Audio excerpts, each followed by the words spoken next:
Hey, today I wanted to talk a little bit about EIN numbers, what they are, how they are used, and what they are not. But first, let me explain what an EIN number even is.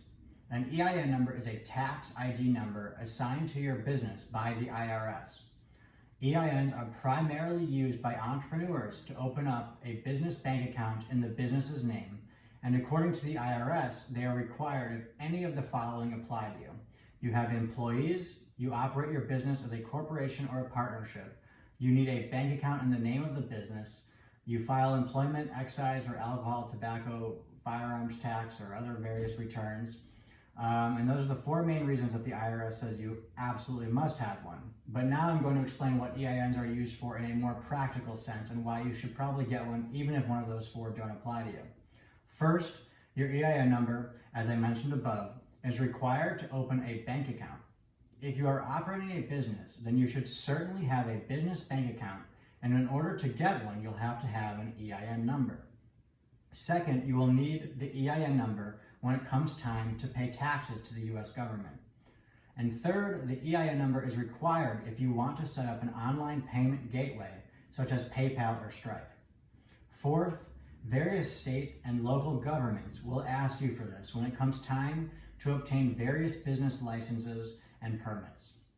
And lastly, if you are an e-commerce seller on places like Amazon, eBay, or Shopify, then you will be required to provide them with your business's EIN number.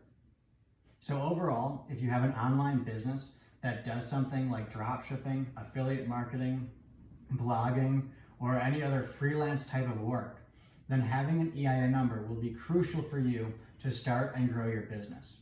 So next, I'm going to tell you how to get an EIN number and how long it takes. Both US citizens and international entrepreneurs can obtain EINs even if they don't have a social security number and even if they don't live in the US.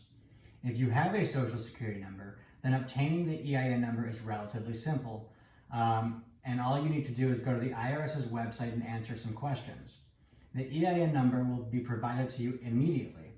However, if you do not have a social security number or an ITIN number, then the process is a little bit more complicated, and you will have to mail a document to the IRS, and this process typically takes 2 to 6 weeks depending on the time of year. And lastly, I just want to make it clear that an EIN number is not the same thing as an ITIN number.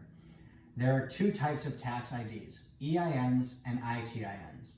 As I mentioned earlier, an EIN tax number for your business, or is a tax number for your business, and oftentimes a necessity when starting your business in the US.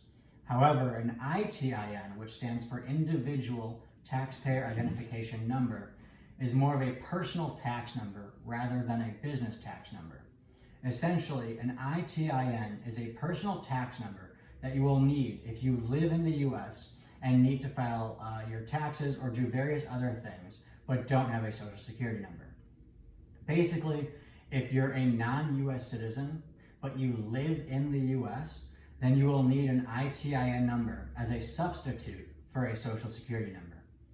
The ITIN number will help you open a US bank account, file tax returns, get a job with an employer, apply for a mortgage, get a credit card, finance a car, and may even be required in order to apply for an apartment rental.